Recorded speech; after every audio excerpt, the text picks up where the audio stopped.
São Paulo está transformando o seu pós-crise num dos bons momentos dos últimos tempos. É disso que a gente vai falar aqui no canal Tricolaço. Como é que você está por aí? Tudo certo? Depois de Coritiba 0, São Paulo 1 pelo Campeonato Brasileiro, um resultado que, olha aqui, ó. Alô, Hernan Crespo. Alô, rapaziada do Tricolor. Vocês estão de parabéns, cara. O jogo de hoje merece parabéns. Mais do que... Porque o jogo de hoje tem um componente de dificuldade maior do que os outros. Nem era um dos jogos mais difíceis, não era mais difícil do que jogos que o São Paulo teve que fazer há 2 semanas atrás, por exemplo. A questão era o que ele envolve, é a história do encadeamento que eu falo. Ele é um jogo do Campeonato Brasileiro, fora de casa, num terreno onde nem todo mundo vai se dar bem, contra 3 dias antes de uma semifinal de campeonato estadual contra um rival. Então ele tem esse componente de, se você perde esse jogo, você vai para a semifinal do estadual, que é bem perdível, e aí você tem 2 situações para passar. Você tem que se recuperar no próximo jogo do Campeonato Brasileiro, tendo que apagar da memória que você está fora do seu campeonato estadual, por exemplo, caso perca. Isso torna o jogo de hoje um jogo de condição difícil, é isso que eu quero dizer. E o São Paulo foi lá e ganhou, e não só ganhou, como construiu mais uma vez a vitória. O São Paulo está fazendo uma coisa que é interessante. Esse time do São Paulo tem conseguido passar esse pós-crise. Parece que houve um pacto ali com a rapaziada, com o Rafinha, com o Rui Costa, com o Crespo, com os líderes do elenco, uma espécie de pacto de, olha, vamos fazer por onde melhorar, pelo menos aqui.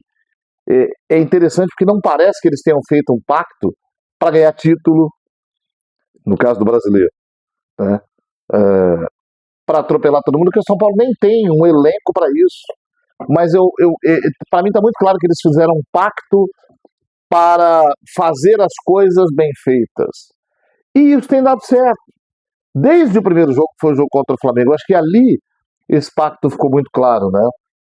Esses caras queriam ganhar ali, queriam fazer um bom resultado ali, com torcida no estádio, para se recuperar de um mau momento que havia passado na semana anterior, e preparar um terreno para um momento melhor. E aquele jogo ajudou demais.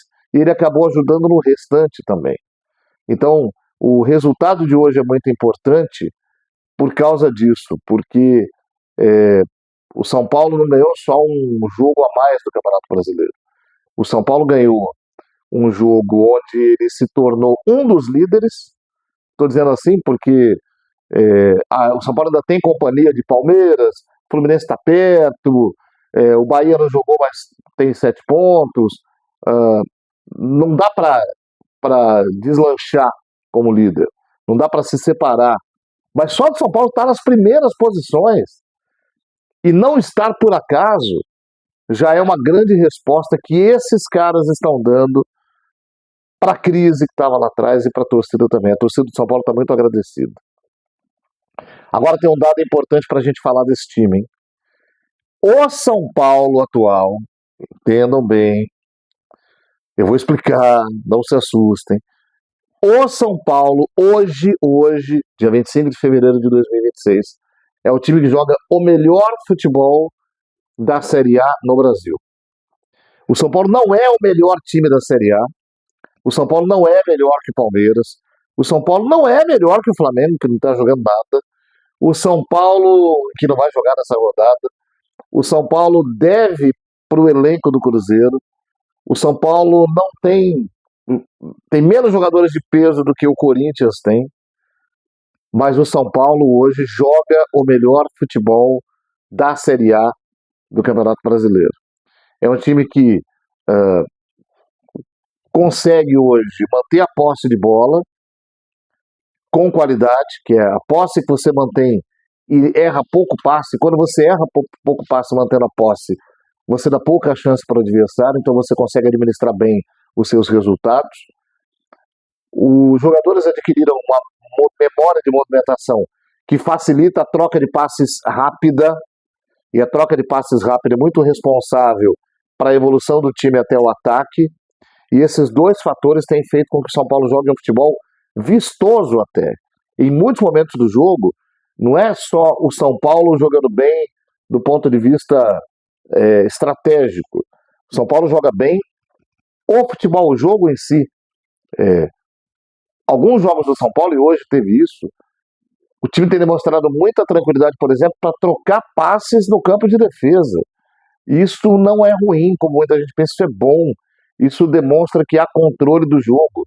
Em alguns momentos do jogo de hoje, a bola voltou para o Rafael sem ele poder defender, e com tranquilidade ele tocou para quem estava do seu lado direito, por exemplo, Alan Franco, com o Mike, que devolve, que toca no Arboleda, que acha Marcos Antônio, que devolve para o lado esquerdo, enfim.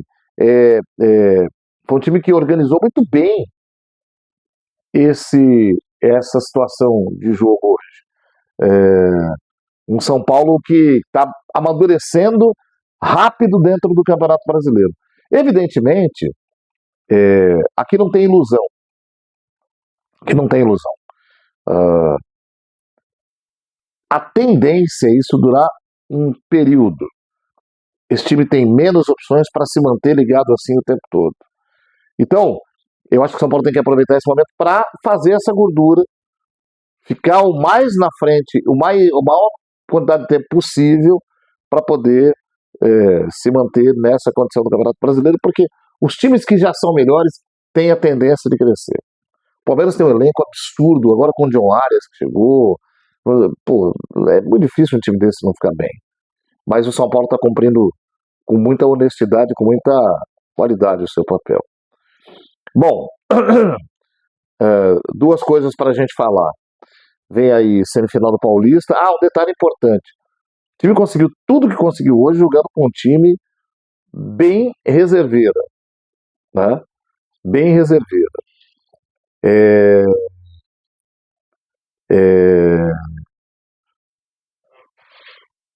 E vai poder ir com tudo para cima do Palmeiras com o time completo também. A segunda coisa que eu queria comentar é a história de...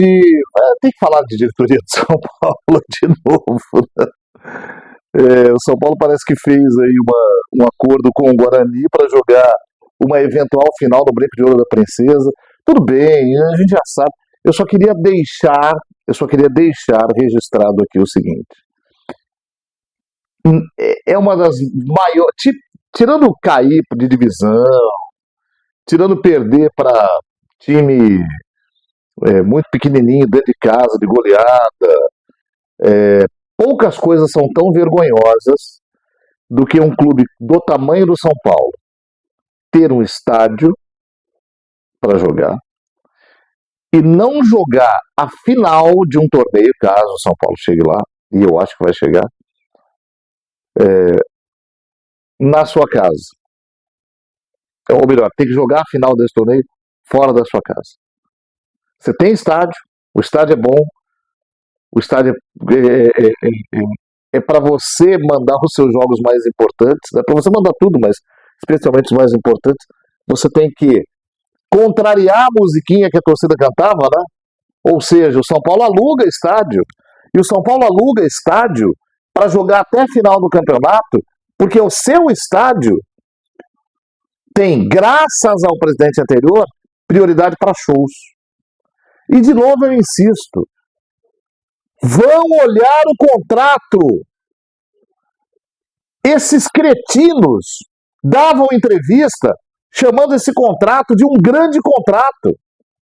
Esses idiotas faziam questão de dizer que era um grande negócio que o São Paulo estava fazendo, um contrato de 4 anos com uma empresa que traz shows para o Brasil, porque o Morumbi ia voltar a ser um grande palco. O Morumbi é um grande palco de futebol. O Morumbi pode eventualmente receber shows, especialmente quando não há jogos. O Morumbi é, sim, uma casa conhecida pelo espaço que reserva e que oferece para shows de grande porte na cidade de São Paulo, beleza. Mas isso não é mais importante do que o São Paulo faz lá como time de futebol. E esses idiotas, esses cretinos, nefastos, que saíram há pouco tempo daí, tratavam desse jeito. Tempos depois, a gente foi ouvir aquelas conversas vergonhosas de venda de camarote. Então, até hoje eu me pergunto, por que eles faziam tanta questão de dizer que isso era tão bom? Por que se pavonear para falar de um contrato até 2030 e o caramba? Para quê? Pô, é legal o São Paulo ganhar dinheiro de show, é, mas o São Paulo é um time de futebol. O São Paulo vai ficar sem mandar uma final do seu estádio por causa de show? Júlio Casares, ainda bem que você tá fora! Que coisa... Cara, eu não tenho que falar desses caras mais. Eu não quero mais falar, mas fico lembrando, cara. Quem vê a notícia do jornal. E vem gente que posta na internet e vai falar, eu não achei legal, porque o estádio assim. Vai ficar legal, caramba! Se o São Paulo chegar na final, o mínimo que tem que existir é um protesto não violento, claro. É um protesto não violento na porta do Morumbi, no dia do jogo. No dia do jogo. De manhã, antes de ir para Campinas disputar essa final. São Paulo não vai mais pegar o Palmeiras na final, mas imagine o seguinte, você pega o Palmeiras na final, joga no Brinco de Ouro a ida e a volta no Allianz. E se pega o Corinthians? E se pega o Corinthians com vantagem? Se o São Paulo ganhar do Palmeiras e o Corinthians passar nos pênaltis contra o Novo Horizontino, o São Paulo tem vantagem na final. A final é Itaquera e Casa do São Paulo. Atenção, o São Paulo joga a primeira em Itaquera contra o Corinthians, lotado o estádio de corintianos, e decide em Campinas, no Brinco de Ouro, campo neutro. Ah, mas é a torcida do São Paulo, mas não é o campo de São Paulo. Vem cá, você que escreve no Twitter, que acha legal, você não fica puto com isso? Você não fica com vergonha disso? Ah, honestamente, o mínimo que a torcida tem que fazer é lamentar e fazer um protesto pacífico no dia dessa final, se o São Paulo for, na frente do Morumbi. E que isso nunca mais se repita. Nunca mais. Vamos para as notas de hoje. Rafael fez pelo menos 3 defesas muito boas, importantes na minha visão, para manter um resultado de 1-0. Nota 7,5 para ele. O Alan Franco fez uma partida muito boa também. De novo se arriscou com o cartão, tomou um amarelo numa jogada que, se ele repete, ele toma um vermelho de novo. Tá um pouco, né? Pode chegar tão atrasado nas jogadas. Mas foi bem no global do jogo. 7,5 para ele. Arboleda é o seguinte, cara. O Arboleda vai para o Equador, aparece lá na MLS, jogo amistoso do Equador, vai pra balada, porque ele vai mesmo, a gente, enfim, pediu uma folga lá, voltou. Aí ele joga e joga bem pra cacete. Você vai fazer o que com esse cara? Ele é o melhor zagueiro de São Paulo nos últimos 10 anos. Você vai fazer o que com esse cara? Não tô falando pra deixar fazer o que quiser, não. Mas ele volta e joga. Ele não volta e ramela, ele volta e joga. Nota 7,5 pro Arboleda. Gostei da atuação do Tolói hoje. Primeira atuação do Tolói no São Paulo que encaixou. Dá para dar uma nota 7 para ele. É um cara experiente, não fez nada de grave ali. Falta ainda um pouco de ritmo, falta ainda um pouco de segurança, mas ele foi bem no jogo. Mike também, muito boa atuação, solto à vontade, mesmo estando no banco nas últimas partidas. É um cara que tem que mostrar, tem repertório, foi bem, ganhou uma nota 7,5 também. Hoje nós tivemos o Pablo Maia fazendo uma partida correta, nada espetacular, mas correta. fica com uma nota 7. Marcos Antônio, um dos melhores do São Paulo. Hoje os melhores do São Paulo foram ele e o Cauli, que fez o gol de pênalti. Leva um 7,5 aí o Marcos Antônio. Jorginho, que meio que estreou hoje no profissional, né? Começa como titular. Seguro. Não destoou. O global do time do São Paulo foi bem e ele não destoou. Vou dar uma nota 7 para ele. E o Wendel foi bem na lateral esquerda. Eu gosto do Wendel, já disse isso aqui. O Wendel, ele paga junto à torcida por ter chegado mal e se machucado muito, mas ele é muito bom. Ele é muito bom. E ele, para 3-5-2, para mim, é polêmico, eu sei. É melhor, não é que ele é melhor que o Enzo Dias, assim. Para um sistema de 3 zagueiros, é melhor ter ele jogando do que o Enzo. Não que o Enzo jogue mal, mas ele faz a função de ala melhor. Ele cruza muito bem, ele tem velocidade. Né? Não vamos para tirar o Enzo, não. Estou dizendo que o Wendel tem onde ser aproveitado bem, e é ali. Nós tivemos Gonçalo Tapia pelo ataque do São Paulo, fazendo uma partida correta de criação de oportunidade, incomodando os zagueiros, nota 6,5 para ele. E o Ferreira é aquilo, né? Ajudou mais do que atrapalhou hoje, mas assim, não decide, né? Não decide. Fiquei com medo danado quando ele pegou a bola debaixo do braço na hora do pênalti. Falei, putz, esse cara vai bater mal e não vai fazer. Vou dar uma nota 6 para ele. Entraram Bobadilha, que eu acho que entrou bem, ligado no jogo, leva uma nota 6,5. Entrou o Luan, e eu tô gostando de o que o Crespo tá fazendo com o Luan, porque ele tem colocado o Luan bastante até, e não tem medo de colocar o Luan, não escolhe jogo. E os jogos do Campeonato Brasileiro são jogos muito importantes, porque eles têm aquela configuração que eu falei, de serem jogos onde o São Paulo precisa fazer gordura. E ele entra em momentos, por exemplo, hoje ganhando de 1-0 lá, era um momento crítico porque o Coritiba ia para cima para tentar. E ele entrou e jogou bem. E participou até de tramas ofensivas. Eu vou dar até uma nota 7 para o Luan aqui, que eu gostei demais da participação dele. Entrou o Lucas Moura muito ligado. O Lucas está a cada jogo que passa melhorando seu desempenho, muito à vontade no time, leva a nota 7. E o Caleri entrou, cara. O Caleri está numa fase esplendorosa depois que ele voltou da operação. Ele não está só segurar zagueiro, ele está jogando bem, ele cruza na área, ele botou a bola na medida para o Cauli quase fazer um segundo gol eventual ali. A galera leva uma nota 7,5 mesmo, mas assim, cravada. Boa nota na minha visão. Um cara que entrou quase no fim do jogo.